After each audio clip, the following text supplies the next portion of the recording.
Hashama harka fuudhee jaalatamtootaaf kabajamtoota hordoftoota chaanaalii kootii akkam jirtu nagaa jirtu fayyaa keessanii nagaa kootii galata waaqayyoo baga nagaa taatanii har'as viidiyoo haaradhaan dhufeen jira akka jaalattanii waa xiqqoo ishee irraa bartan immoo abdiin qaba jechaadha. Yeroo jalqabaatiif warri gara chaanaalii kanaa dhuftan subscribe gochuudhaan maatii ta'a akkasumas immoo mallattoo bilbilaa gadxuquudha yeroo hundumaa viidiyoon tattamaan akkasiin bira ga'u akka daddafee isin qaqqabu gochuun ni dandeechanii. Inni biraa chaanaalii kanaan akkuma beektan waa'ee jaalalaa waa'ee rifeensaa akkasumas immoo waa'ee uffata onlaayinii wantoota adda addaati jechuudha kanan irratti hojjedhu. Baay'een keessan ni beektan warri maatii chaanaalii kanaa taatan jechuudha. Warri maatii chaanaalii kanaan taane waa'ee viidiyoo nan hojjedhu warri beekne kana booddee maatii taataniitu baruu ni dandeessanii siniin jedha. Yeroo hundumaa subscribe gochuudhaan hordofaa. By the way namni viidiyoo hojjete gaafa isin dhaggeeffachuu jalqabdan sa'aatii keessan yaa gubdaniyyuu malee waa xiqqoo ishee irraa barachuun keessan ni oola. Waan hedduu ni dhageessu sa'aatii 2 sa'aatii 3 dhaga'uu dandeessu garuu daqiiqaa kudhan dhaggeeffattanii ta'u waan lama yookiin waan tokko yoo irraa hubattanii waan tokko yoo bartan isin fayyada jechuudha. Sababni isaas anis akkuma keessan kaleessa yeroo gara biyya Arabaa jiraadhu viidiyoo garagaraa ilaaletan jechuudha wanta adda addaa kan irraa baree jiru. Kanaafuu tuffattanii yeroo namni barsiisu tuffattanii dhiisinaa waan xiqqoo ishee yoo irraa bartan isin fayyada waan ta'eef jechuudha. So arra gabaabumatti wanti nan isiniin jechuu barbaade shamarree takkatu jira. Maqaa kiyyaan akka dha'uun barbaaddu maqaa ishee jechuudha. Anitu dha'uun barbaanne maqaa ishee. Ishiin yaada ishee naan mari'attee jirti. Maqaa ishee dha'uun barbaadu. By the way nama lamatu akkas naan jedhe jechuudha gaafii ammaa kana. Biyya Arabaatii dhufuu nan barbaada. Garuu maatiin qabu qarshii qabaa wanta hojjedhu yoo dhufe garan itti deemu hin beeku. Yoo dhufe garan itti deemu hin beeku yoo dhufe immoo wanta hojjedhu hin beeku naan jette jechuudha. Imoodhaan illee keessa wanta baay'ee haasofnee jirra. Nama lamatu akkas naan jedhe takkallee maqaa isheetti illee yaadadhu garuu koomentii irratti lakkoofsa bilbilaa kee gaafa nan laayifii seenee lakkoofsa bilbilaa kee siifan kennaa naaf bilbili wanta si gargaaruu danda'u hundumaa sin gargaara jedheen jira jechaadha.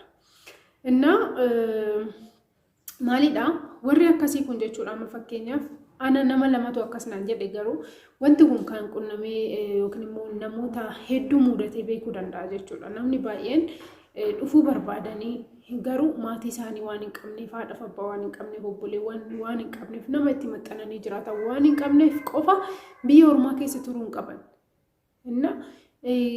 Dhugaa dubbachuudhaaf taanaan namni kamiyyuu ani waan gaarii yoo hojjedhe fakkeenyaaf wanta gaarii yoo hojjettan mindaan keessa waaqayyo irraa malee namarraa miti. Namni galatoom isiniin jechuu baachuu danda'a. Garuu waan tokko amanuudha jechuudha kan wanna gaarii gochuu keenyaaf waaqayyotti amanuudha kan nuti qabnu jechuudha. Fakkeenyaaf waaqayyo anaaf wanta gaarii naaf godha, wanta gaarii naaf kenna. Gaafa nan wanta gaarii hojjedhu innis waan gaarii naaf kenna jechuudha. So kanaatti amannee yeroo namni rakkatu yoo nama rakkate cinaa dhaabban nama sanirraa deebii eeguu hin qabnu. Namni sun maal naa fidee dhufa, namni sun maal naa godha, namni sun kana booddee hoo jijjiirame maal wanta akkasii gonkumaayuu yaaduu hin qabnu. Ani gama kiyyaan akkasitti jechuudha. Namni tokko jechuudha nuusa takka yookiin dumbulloo takka akkanaa kennuu hin barbaadu. Garuu amman danda'een immoo odoon waan danda'u wannuma danda'u yaadan yaa ta'u qarshiidhaan yaa ta'u waanuma fe'e wanta danda'uun odoon gargaaree baay'ee tokko natti tola jechuudha. So gaafii akkanaa naa dhiyeessite ani keessan gaafan imo irratti deebiseefiin jira garuu miidiyaa irratti kan dubbachuu nan barbaada. Sababni isaatis mucattiin tun dhuguma yoo ishiin gara kiyyaan kara biyya alaatii kan dhuftu taate Dubaay jirti ji'a tokko boodeedhaaf dhufuu yaadaa jira garuu wantan godhuun beeku maatiin qabu firan qabu. Akkaataa ishiin biyya alaatti deemtee amma immoo dhufteetillee biyya kanatti hojjechuu hin barbaaddi garan deemu hin qabu naan jette jechuudha. So ani miidiyaa kana duratti ragaa kana ofii kiyyaa ba'an jira jechuudha. Intalli kun gara kiyyatti dhufte gaafa ishiin wanni tokko miidhaan tokko irratti ga'e anatu itti gaafatama sababii ta'eef jechuudha. Viidiyoon kun hin jiraata silkii kiyyarra hundumti keessanuu sheer waliif godha. Shamarreentu yoo dhufte gara kiyyaan yoo dhufte ani deemee isheen affida isheerraa waan tokko hin barbaadu maaliif kana gochuu kan barbaadu waaqayyo irraa hin barbaada waan kamiyyuu jechuudha. Wanta gaarii hojjedhe wanta gaarii waaqayyo naaf kenna jechuudha. Isheen waan tokko wanti ani barbaadu hin jiru garuu gaafa isheen dhufu barbaadde ani deemee nan taqabbalaa isheen ergixanyaa taatee gara kiyyaan dhufnaan deemee nan taqabbalaa mana kiyya boqachuu ni dandeessi itti yaaduu riilaaksii gootee yeroo dheeraadhaaf itti yaaddee wanta hojjechuu barbaadu tokko hojjechuu ni dandeessi. Kanaafuu kana miidiyaa duratti dubbachuun barbaada. Sababni isaatis gara kiyyatti dhuftee dhoksaadhaan dhuftee na wajjumaan argitanii meebii akkaataa kamiin akka dhuftee akkaataa kamiin akka na wajjin jiraachaa jirtu meebii miidiyaan sababiin beekneef oduuwwan namti tokkollee ishiirra qunnamee ishii qunnameeti namni waa'ee isheetii fi dhukkubsatu hin jiru jechuudha. Sababii kanaaf jedheen har'aan miidiyaa kana duratti waan kana haasa'uudhaaf itti dhiphadhe jechuudha. Sababni isaatis yaa'u beektan namni ni jijjiirama. Namni ishiin illee akka ergixanyaa taatuuf amma viidiyoo kana yoo meebii ishiin akkana ni hojjedhu iyyuu barbaadu dhugaa dubbachuudhaaf taanaan garuu waan akkasii nama mari'achiistee jirti malee akkanan viidiyoo kana baay'eettis hojjedhu barbaadu. Ani garuu isheedhaaf irra gaggaxuudhaaf akka isheen natti amanattu ishee gochuudhaaf amma tokko hin beektan hundumti keessanuu dhugaa isiniin jedhaan. Miti nama fira keessan dhiigaa firummaa walirraa hin qabne dhiisaati obboleewwan keenya maatii keenya iyyuu yeroo kanatti sa'aatii kanatti amannee too waan hunduma keenya itti machuun akka nuyi barbaanne nuuf hin sababii nuuf hin taaneef jireenyi baay'ee nutti ulfaata jechuudha. Baay'ee tokko nutti ulfaachuu danda'a. Garuu maalidha nuti gaafa nani akkas jedhuun tokkoffaa nama biraatiif namni biraallee yaada akkasaa fakkeenya kana qofaa miti namni amma fakkeenyaaf koomentii irratti namoota akkana dhugaa isiniin jedhu namni zanaa hidhee Itoophiyaa keessa ko waan barbaade uffatee waan barbaade nyaatee waan barbaade dhugee hojii isaa hojjechaa jira tokko baay'eetu jira.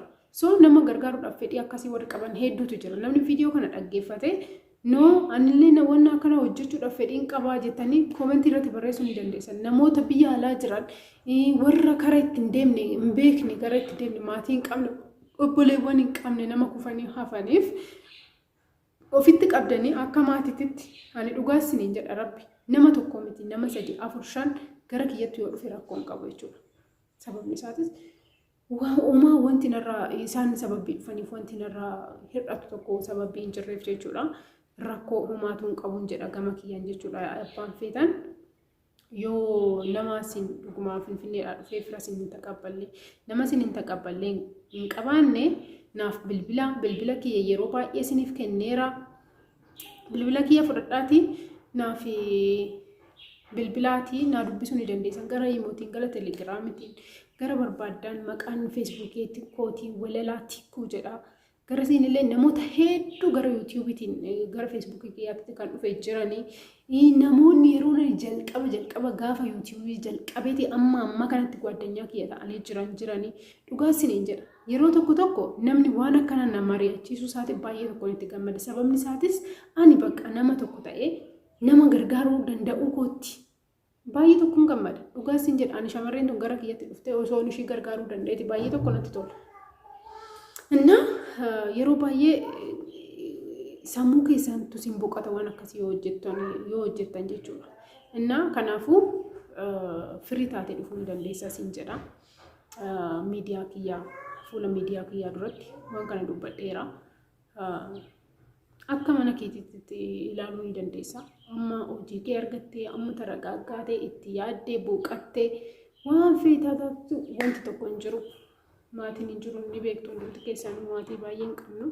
So kana fakkaata warri immoo yaada akkasii qabdan jechuun namoota rakkataniif ani mana kiyyatti boqachuu ni danda'anii mana kiyyatti taa'anii yaaduu ni danda'anii warri jettanii laphee qulqulluudhaan isaan gargaaruu barbaadan koomentii irratti naa barreessa. Warri akkasii muudannoo akkasii qabdan nama isin taqabbalee qabdan hin qabne naa barreessa koomentii.